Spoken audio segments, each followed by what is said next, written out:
So one day you walk into work and someone tells you that one of your employees has died or a family member of another employee has died, and you and your entire team may be thrust into that of a grief counselor, and you have no idea how in the heck do you handle grief in the workplace. So that's what we're going to talk about today with our guest, Reverend Jill Smith. She's chaplain and community education outreach coordinator for the Buckeye Hospice Care. So come along and enjoy the conversation. Welcome to the Value Bridge podcast by Aegis 360 Consulting. Our goal is to connect visionary leaders with down-to-earth insights to bridge the gap between leadership, culture, and strategy. While we learn, we will laugh and offer a roadmap for navigating the complex world of business. Enjoy and learn with guests that have been there and done that in uncovering strategies, triumphs, and challenges.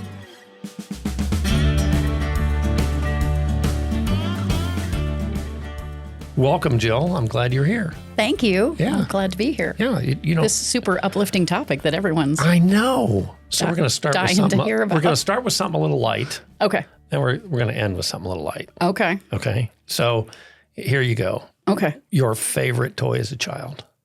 My favorite toy as a child.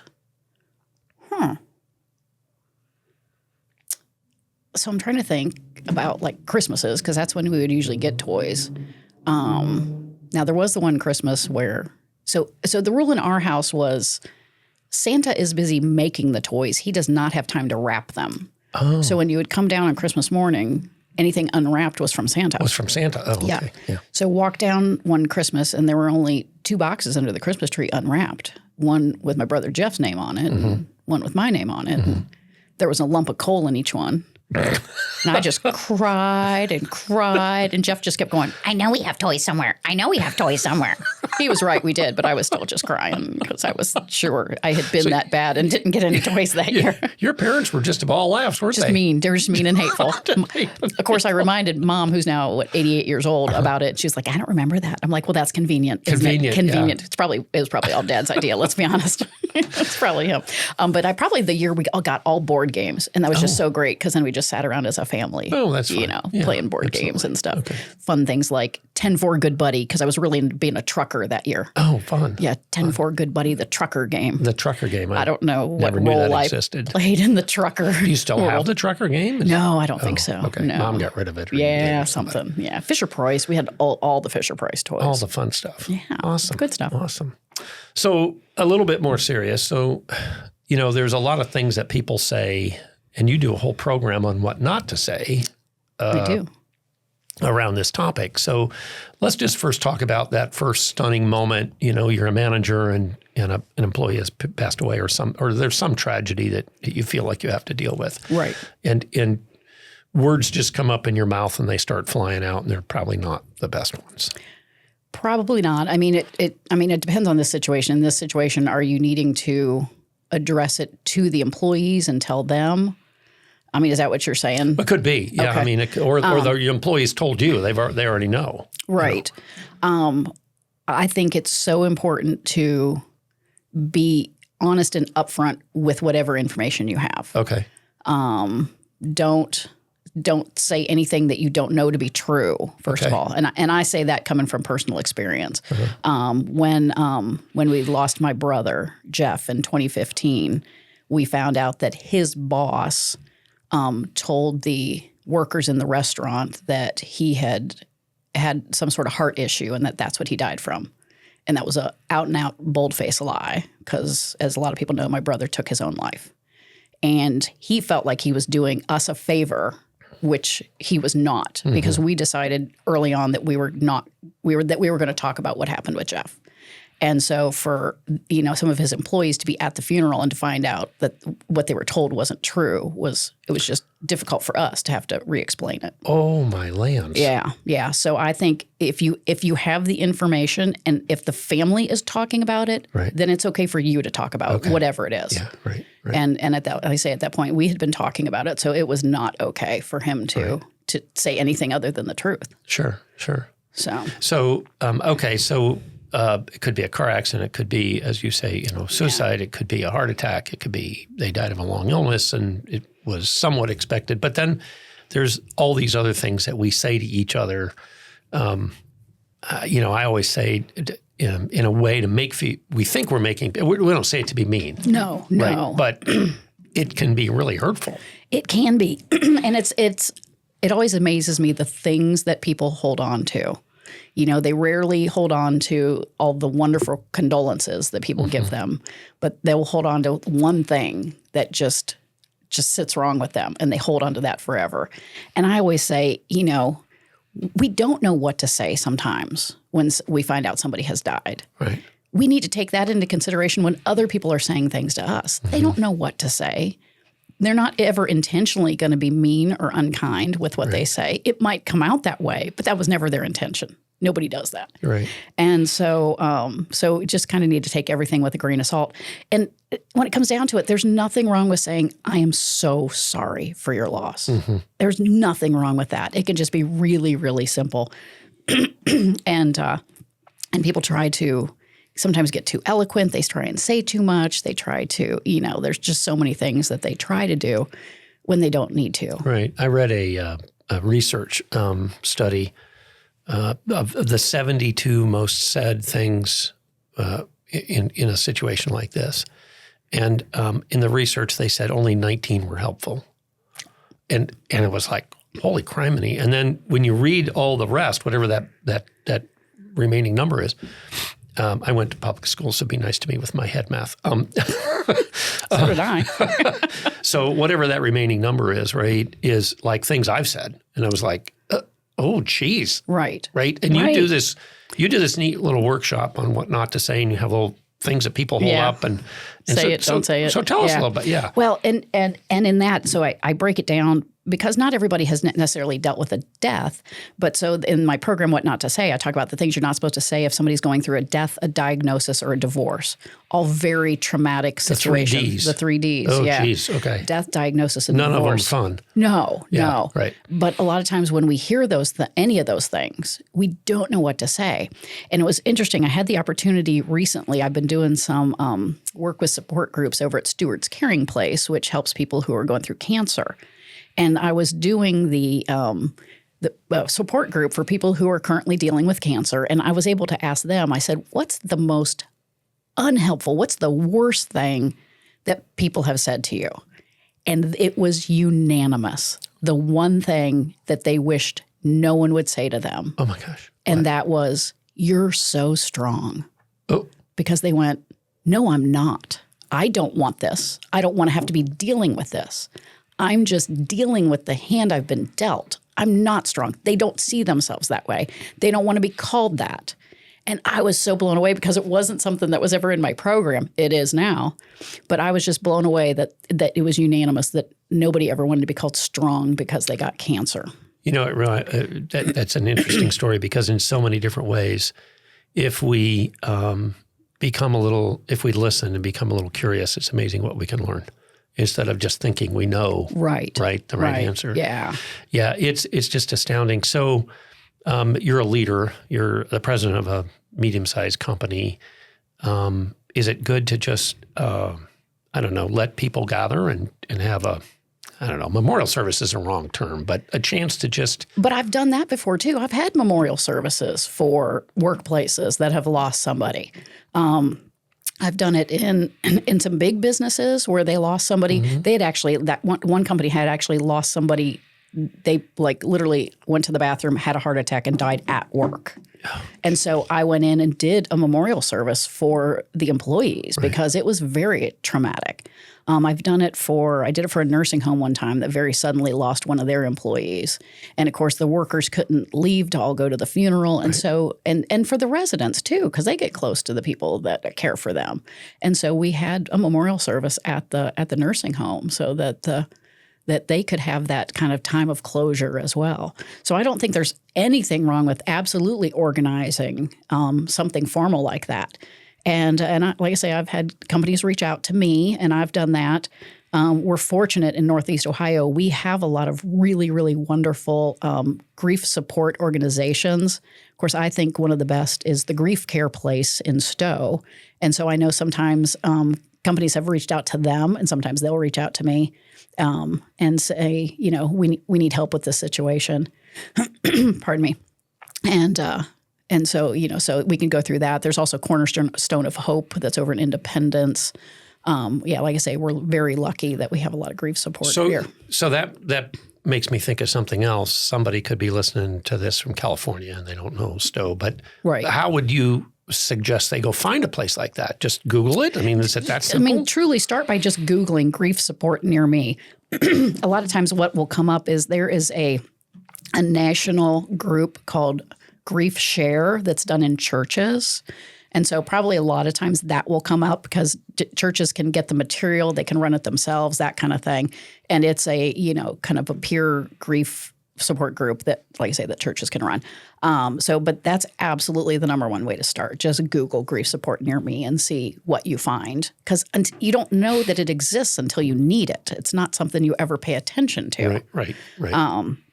But yeah, for a company, I think it is. If people want to gather, let them. If people don't want to be a part of that, let them. Because grief is one of those things that everybody deals with it differently.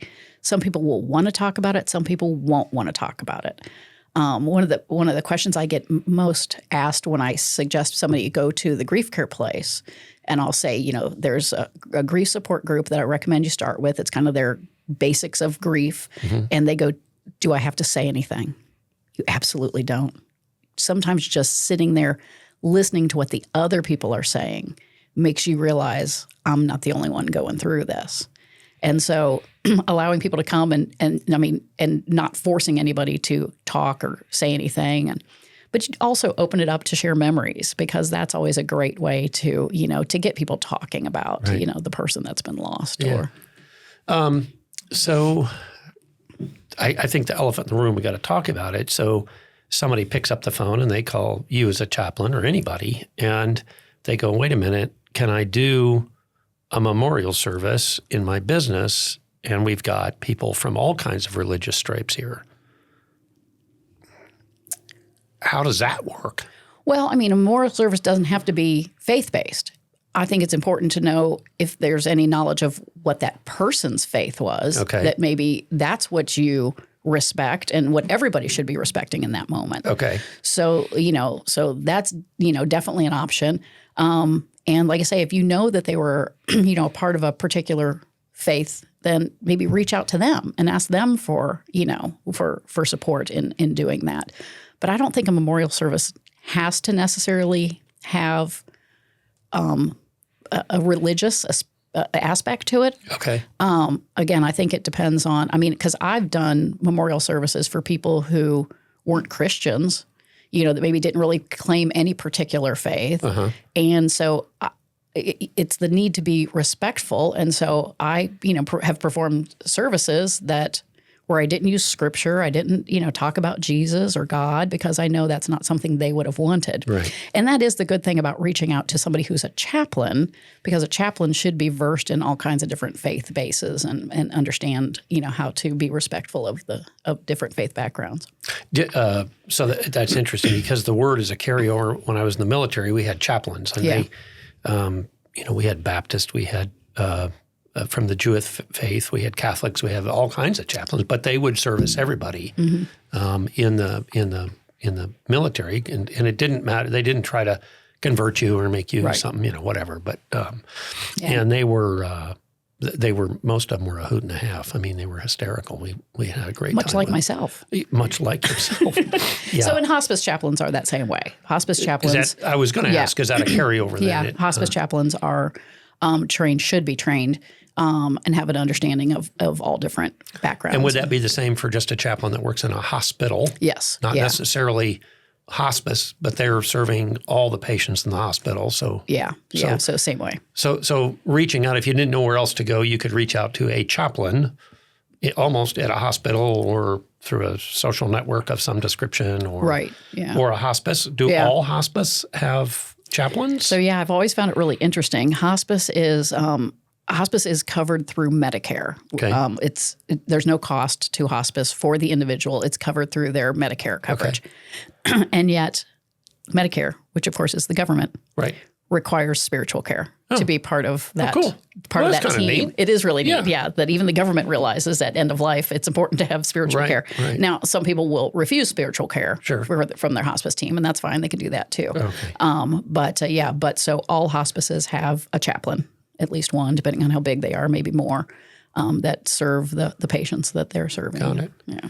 I'd also like to point out to the listeners that if you don't know where else to call and you're in a company that has an employee assistance plan, they have built in counseling of all sorts, and they can certainly help with this. If you didn't, if for whatever reason you said, I don't know who to call elsewise and you have an EAP, they would certainly be a group to call to help work your organization through these sorts of things. Yeah. I think it's highly important.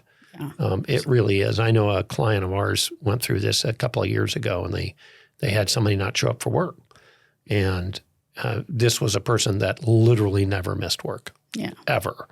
And they were like, what's going on? Didn't have any family, lived alone. And finally, I don't know, I can't remember if they had a wellness check done by the police department or they went over there, but they found that he had passed away and really kind of tore the place up for a while. They were pretty shaken by the whole thing. So they reached out to their EAP and they got some folks in that way. So. And a lot of communities too, like I say, if you know that people aren't going to be bothered by having faith-based, a lot of communities have like community clergy organizations that are pastors from all the churches in the community that maybe meet as a group or plan community activities and events.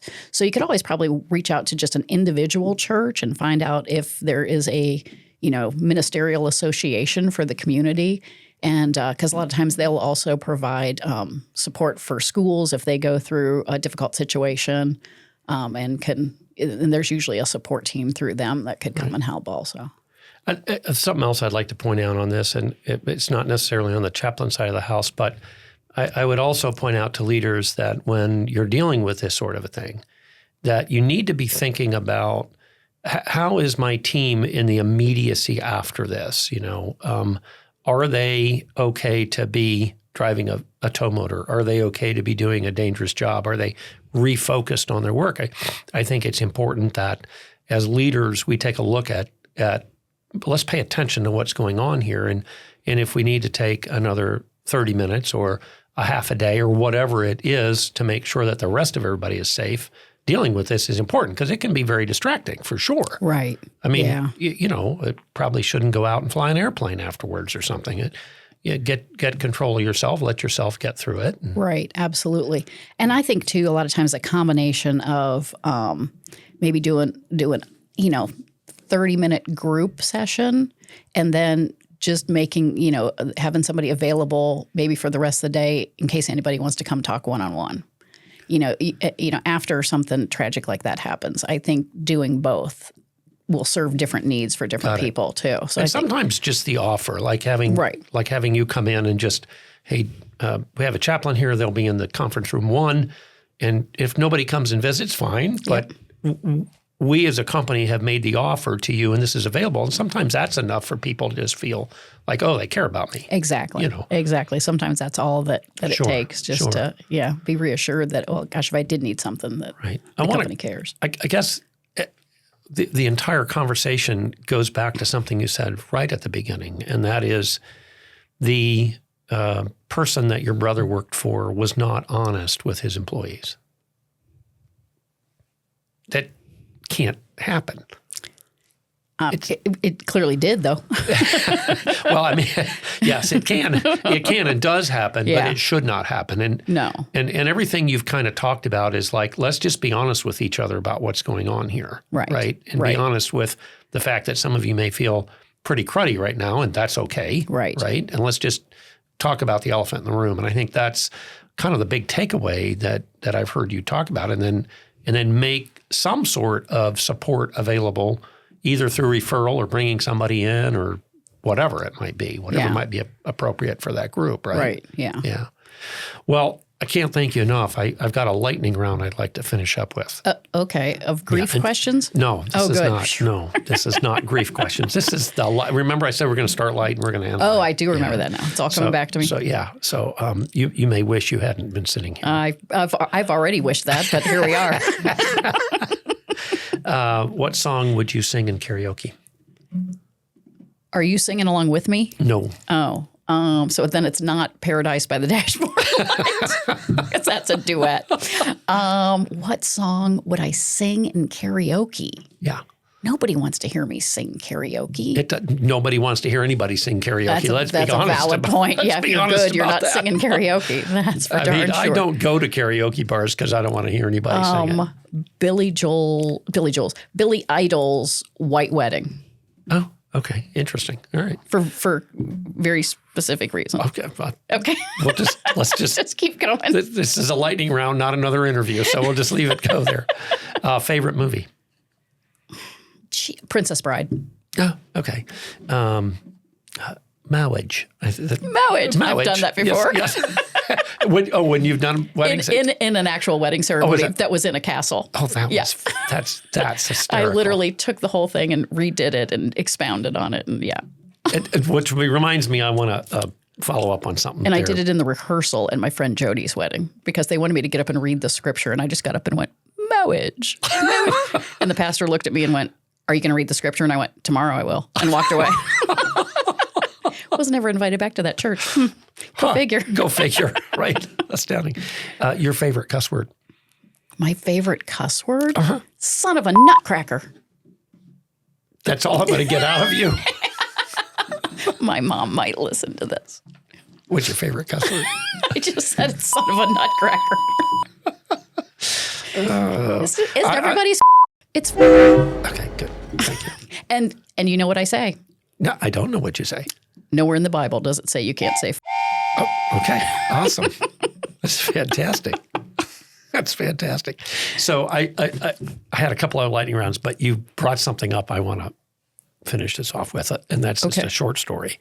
Okay. That recently you conducted a wedding for your nephew and his bride. I did. And because she was literally already his bride because they were already married because COVID, and then they had the wedding. Right, exactly. But what I wanted to talk about is something you did for the sermon. So just briefly tell it, because this is so cool. And it brings current technology into play. So tell us that, and then we'll close out. So, I mean, when you're doing your own nephew's wedding, like to say it has to be special and personal is like the understatement of the century. Yeah, a little pressure. But we had a really hard time connecting to talk about what they wanted. Right. And so at some point I just said, you're just going to have to trust me.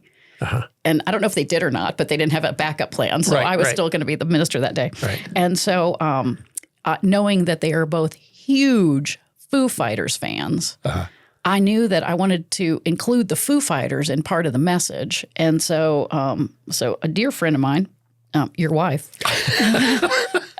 suggested that maybe we could plug Foo Fighters' wedding message into ChatGPT, and boy, did we. and so it spit out this message, and so I told no one. Well, I told my mom ahead of time because I knew she wouldn't understand it anyway, and Timothy's parents and brother ahead of time what I was doing, so they were prepared for it. Timothy and Sarah had no idea that I had done this. And it was all Foo Fighter lyrics? It was all Foo Fighter lyrics. So and it made sense. Literally one sentence into it, Sarah starts laughing. Oh, that's funny. And then like by the second sentence, I get a little chuckle out of Timothy. But then like all throughout the crowd, their friends who also love the Foo Fighters, like every couple of lines, they're just laughing. And all the old people are going, what is so funny? Why is this? Because like it just sounded kind of like a poem. And right. So when I finished that part, I said, I want to thank the Foo Fighters and ChatGPT for this very special message. Oh, that's hysterical. So there you have it. Yet another use for AI, right? Right, absolutely. Well, I can't thank you enough for being with us. Thank you. I appreciate you being willing to talk about this topic because it is so important. No, it's, look, leaders deal with stuff that's not always finance. It's not always hiring. It's not always firing. It's stuff that nobody ever learned about in school, right? We learn about it by watching our parents screw it up. Right. And then we screw it up, and then our kids screw it up, right? So let's try to get it right. Well, yeah, I mean, nobody ever talks about 100%. Every person is going to have to deal with grief at some point in their life, and yet nobody ever talks about how do you deal with grief. Yeah, right. So, well, thanks for being with us. I appreciate it. My pleasure. Okay.